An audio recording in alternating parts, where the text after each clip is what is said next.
Which bard is the best bard, and which is the worst? This week, we take a look at all of the bard colleges and decide which one makes you feel inspired, and which one leaves a little to be desired.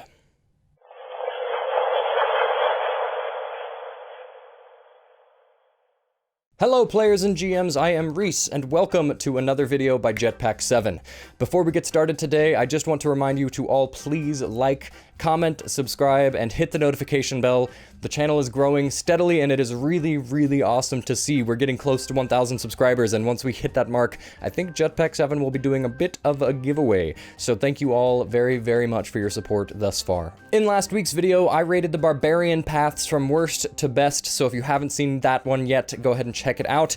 I'll put the link to that in the description below. This week, as promised, I will be rating the archetypes of one of my favorite classes, the Bard. This one was honestly really tough to put together because, well, I just really like all of them.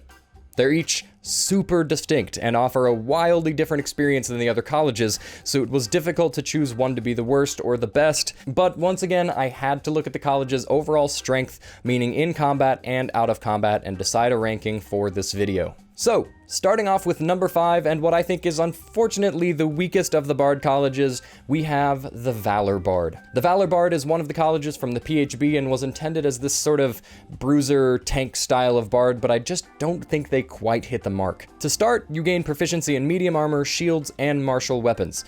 Pretty standard stuff there. If you want to turn a full caster into a martial fighter, they need to be able to at least use good armor and weapons. The strongest addition to this college also comes at 3rd level, allowing your allies to add your inspiration die not only to attack rolls and saving throws, but also damage rolls and AC.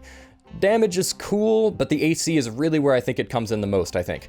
Shield is one of the strongest 1st level spells in the game, increasing AC by 5 for an entire round. Now, this only increases it for a single attack, but the potential for the increase is much higher at a maximum of 6 only at 3rd level. So again, not as strong as Shield, but it can still definitely come in clutch in many situations. At 6th level, you get extra attack.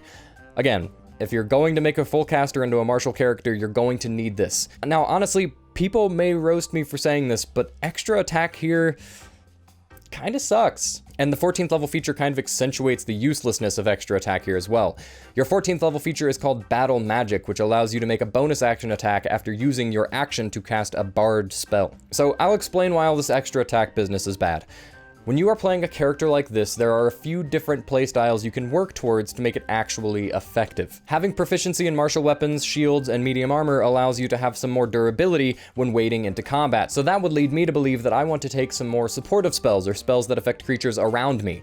But at 6th level, I'm given this ability to attack twice, which is encouraging me to instead hit creatures with my weapon. So now I'm a bard with all these super powerful spells at my disposal, and I'm going to use my action to attack twice with my longsword with no bonuses to my attack or damage or anything like that. There is just no world where that is going to be as useful as casting a spell. So really, the only time I'd want to attack is if I had nothing to cast. Attacking is just a fallback for when none of my spells would be helpful. Because of this feature, I can attack twice, but again, that just doesn't do that much, because I'm a bard. I'd much rather have a feature that enhances my hardiness or my spellcasting, rather than giving me an extra attack that won't do that much damage. I've probably also put pretty good points into my charisma, and if I want to wade into battle like this class seems to encourage, I also need constitution or I'm just going to die. So now I need to spread my stats between charisma, dex or strength, and constitution. Due to all of that, my spellcasting won't be great, my attacks won't be great, and my durability won't be great.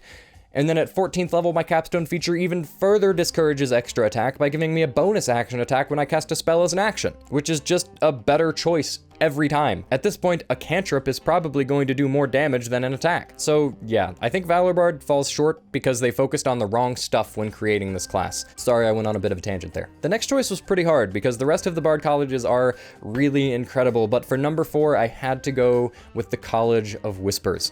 Don't get me wrong, I love this archetype and I really want to play it someday, but compared to the other colleges, it just doesn't appear to be quite as strong. To start off, your unique use of Bardic Inspiration is called Psychic Blades, which allows you to expend an inspiration to deal bonus psychic damage on an attack. The damage starts off at 2d6 and eventually scales up to 8d6 at 15th level. You can only do so once per turn, but that is still a pretty hefty amount of damage. My only issue with this is that the standard uses of inspiration, adding to attacks and saving throws, is just so dang strong. It's difficult for me to justify using it to deal extra damage instead. That said, the damage is pretty high, so it's really not a bad choice at all. At 3rd level, you also gain the ability to fear a creature for an hour after talking to them for 1 minute. Not bad. Obviously, it's an out-of-combat thing, so if you're trying to intimidate your way into a secret base or something, this may be a really good way to try it. The 6th level ability is probably my favorite one, though. It's called Mantle of Whispers. Essentially, when a creature within 30 feet of you dies, you can use your reaction to steal their shadow. When you have the shadow, you can use an action to expend the shadow and disguise yourself as that humanoid. Not only do you look like them, but you learn any information that they would share with a casual acquaintance, but not any secrets or anything like that. So basically, you can steal this person's identity and can pass yourself off as them to an extent, which is super fun for a more intrigue-focused campaign. Your 14th level feature is essentially just the ability to charm a creature into obeying your commands for 8 hours. Not too bad, just a mind slave ability. What D&D adventurer doesn't want a mind slave for a day? So yeah, this archetype is pretty great. It avoids a lot of the pitfalls that the Valor Bard falls into by giving you features that accentuate your strengths rather than trying to make up for your weaknesses. You get one very solid in-combat ability, getting basically a sneak attack you can use with inspiration, and then a whole bunch of out-of-combat stuff that no other class gets. Unique, strong, and overall, very cool. For number 3, I chose the archetype that is everything the Valor Bard wants to be, the College of Swords. I love this college because instead of spreading itself thin as the Valor Bard did,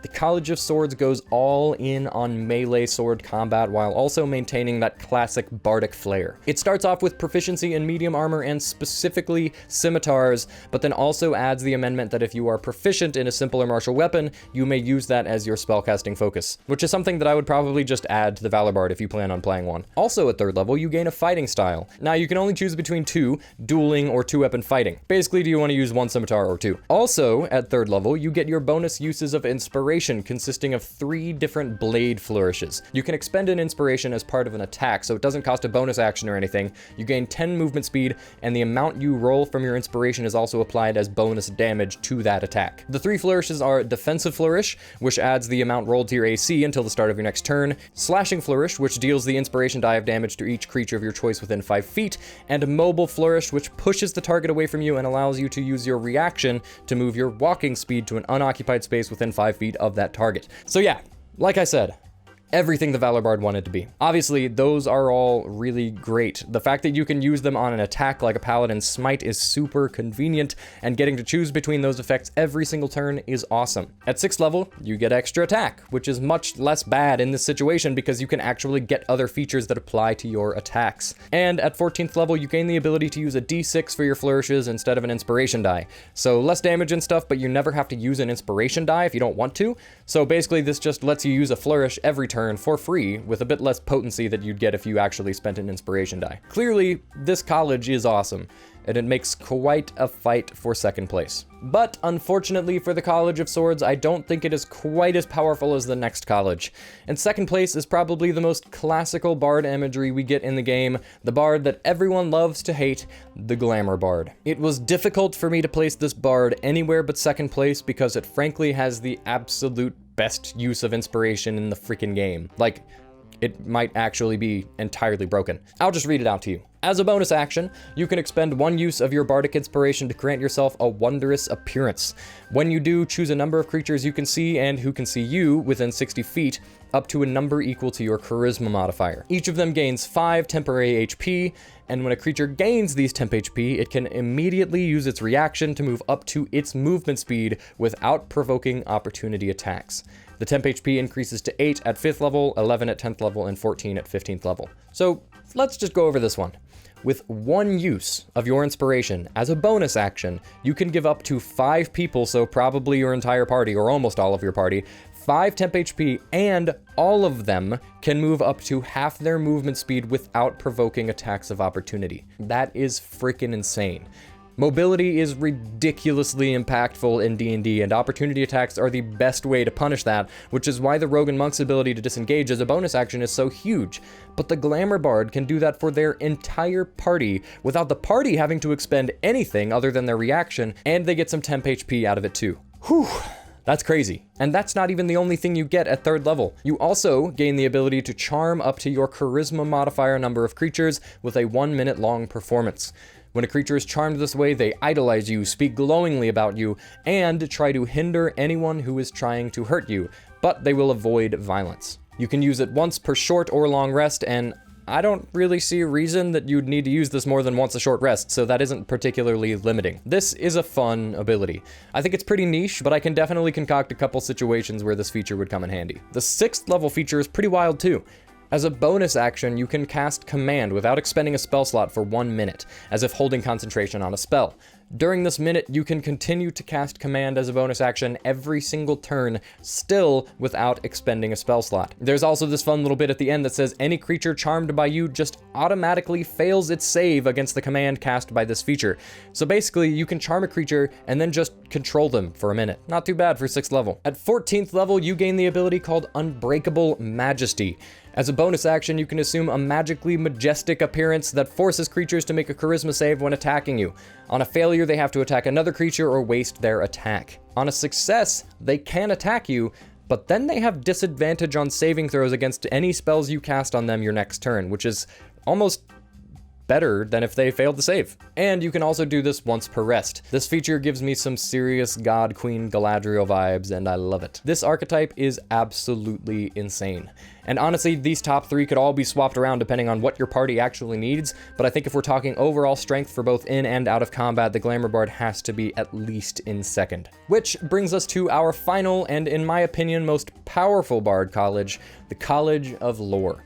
The Lore Bard is an excellent example of power in simplicity.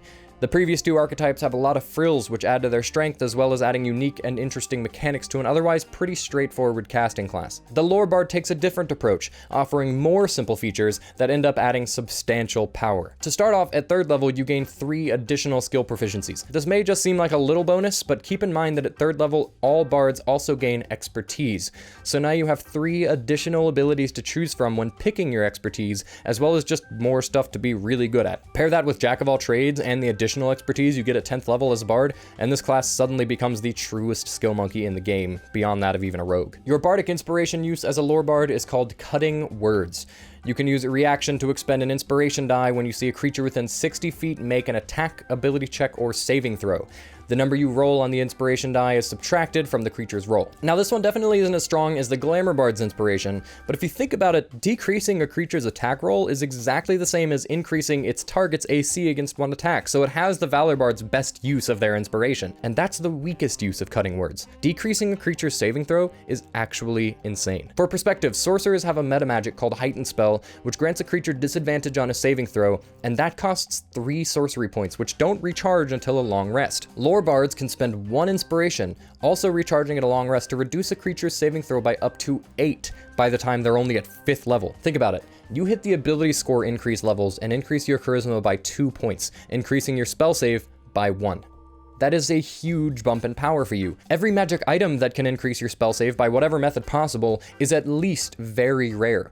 But with Cutting Words, you are essentially increasing your spell save or the spell save of your allies by at least 1 and at most 12 at level 15. It isn't quite the same because it's only for 1 spell, but you have a number of inspirations equal to your charisma modifier, so it's not like it's a super limited resource. At 6th level, you get the feature that really sets the Lore Bard apart from every other college: Magical Secrets. Now, every bard gets Magical Secrets at 10th level, but the College of Lore also gets it at 6th level. This allows you to choose 2 spells from any class spellbook. They don't have to be from the same book, but they have to be of a level that you can learn. At this point, that's a 3rd level spell. That means you can pick up classics like Fireball and Lightning Bolt, but it says any class, which means you can dip into a couple half-caster spellbooks like Ranger and Paladin, both of which have spells no other class can access, and which might be a little overtuned since Paladins and Rangers don't have access to those spells until 9th level. Those are spells like Aura of Vitality, Crusader's Mantle, and Conjure Barrage. At 14th level, you essentially gain the ability to inspire yourself, but only for ability checks. Almost feels like overkill at this point with how many skill proficiencies and expertise you have, but nobody's going to complain about a D10 or a D12 being thrown their way. Definitely not as strong as their previous features, but it just adds to the versatility that this archetype provides. Between their insane options for spell selection, the power of their bardic inspiration, and the sheer amount of out-of-combat options offered by skill proficiencies and expertise, I think the Lore Bard sits solidly at the top of the Bard colleges when rating overall strength. Well, that is my ranking of all of the Bard colleges. Let me know in the comments if you agree or disagree, and tell me why. I love hearing your opinions and having to formulate a response one way or the other. The next video of the series will rank each of the cleric domains, and there are a lot of them. Not sure how I'm gonna make that video less than 30 minutes long, but I'll figure it out. But until then, thank you all very much for watching, and I'll see you around.